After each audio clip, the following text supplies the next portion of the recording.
Alors, les liens sponsorisés natifs ou le native advertising, lorsqu'on en parle en fait dans le milieu de la communication parisien, en fait, ça correspond à un format quand même très spécifique, à une forme de native advertising spécifique.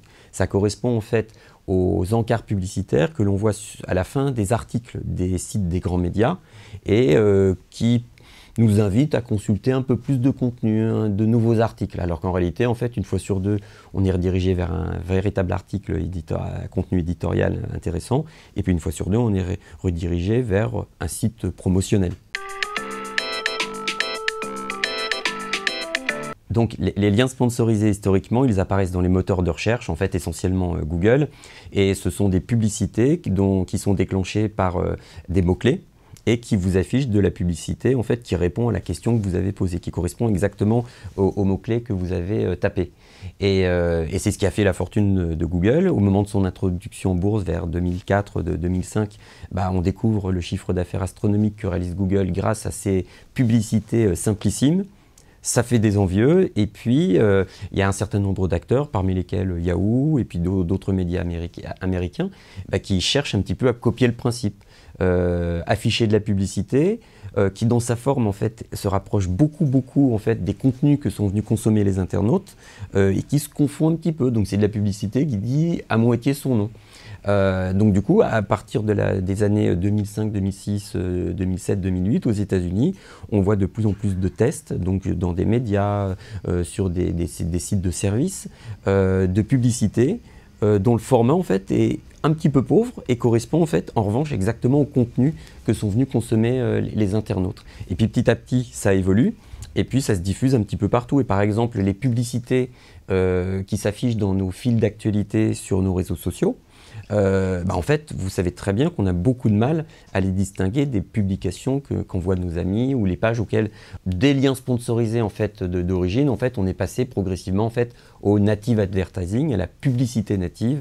Donc là, effectivement, dans laquelle la publicité vraiment essaie de se rapprocher le plus possible des contenus que viennent consulter les internautes.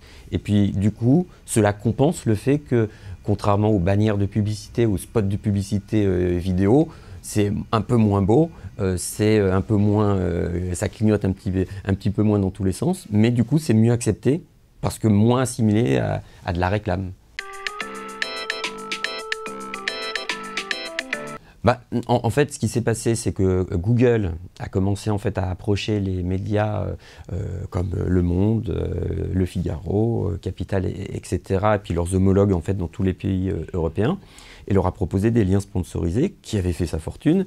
Et puis du coup, bien généreusement, Google proposait de partager sa fortune avec ces médias-là. Et en réalité, ce qu'il souhaitait, c'était étendre son audience et pour pouvoir vendre encore davantage de clics aux annonceurs.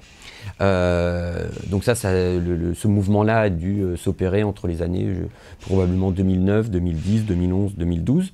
Et puis à partir de 2012-2013, il y a eu des régies publicitaires qui sont allées voir les médias en leur disant « mais ce n'est pas possible que vous pactisiez avec le diable, vous ne pouvez pas travailler avec Google. Nous, on peut vous proposer en fait le même type de format publicitaire, des liens sponsorisés, natifs, et nous, on est du bon côté, on est du côté des médias. » Donc ce mouvement-là, en fait, s'est développé beaucoup en Allemagne et puis s'est étendu progressivement un petit peu partout en Europe. On n'a pas forcément en fait inventé le concept parce que quelque part le lien sponsorisé natif ou la publicité native, ce sont les petits-fils, les petites filles du public rédactionnel en fait qu'on voit dans la presse depuis les années, je ne sais pas, 60, 70, 80. Donc c'est une adaptation d'un principe au nouveau format de contenu que consultent les consommateurs. Et ces réseaux, ils ont deux problèmes. Ils ont un problème de puissance.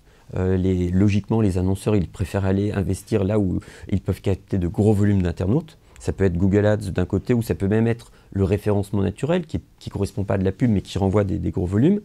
Et puis rien que ces deux sujets-là sont déjà complexes à gérer et coûteux en temps. Les réseaux de native advertising, notamment parce qu'ils sont tout en bas des pages et que donc du coup ils sont peu vus par les internautes, ils ont une capacité à envoyer du trafic qui est faible. Et l'autre problème, c'est que le trafic qui est renvoyé n'est pas très ciblé. En tout cas, beaucoup moins ciblé que lorsque vous lancez vous récupérez du trafic via une campagne Facebook Ads qui profile les internautes comme ça n'est pas permis, ou lorsque vous achetez des liens sponsorisés dans Google qui vous permet de capter des internautes qui cherchent le produit que vous avez à vendre.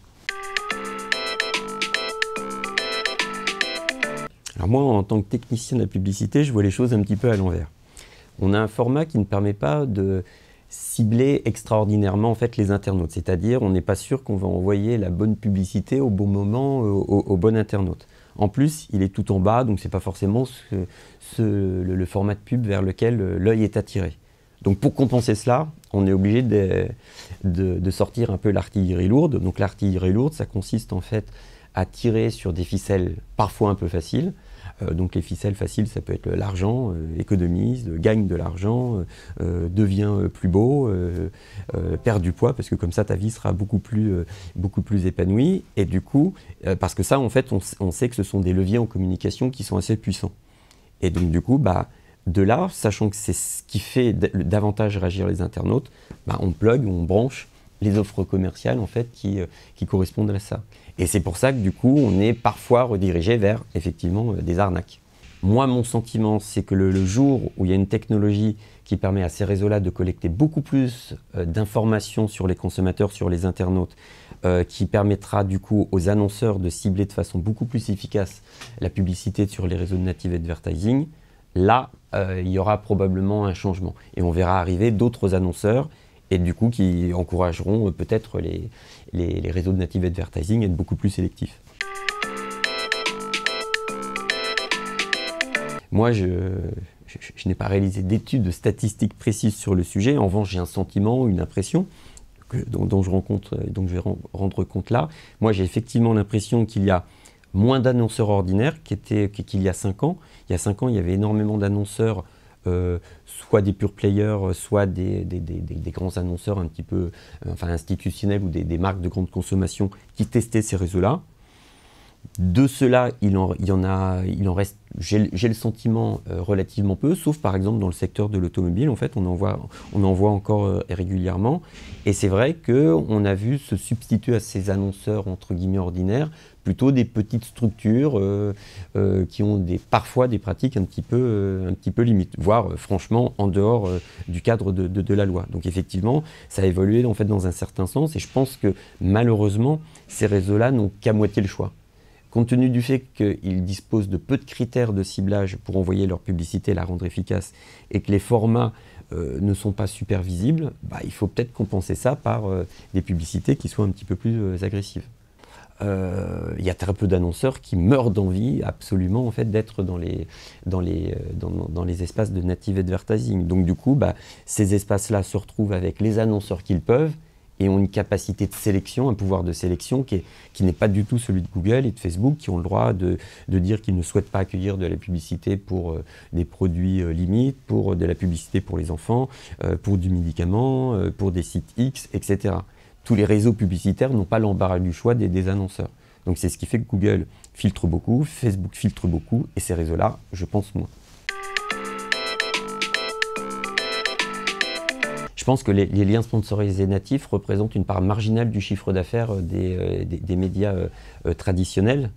En revanche, comme ces médias traditionnels se battent tous les jours pour gagner un peu plus d'audience et quelques points de rentabilité en plus, sachant qu'ils sont majoritairement déficitaires, ces revenus marginaux ne sont pas si peu importants.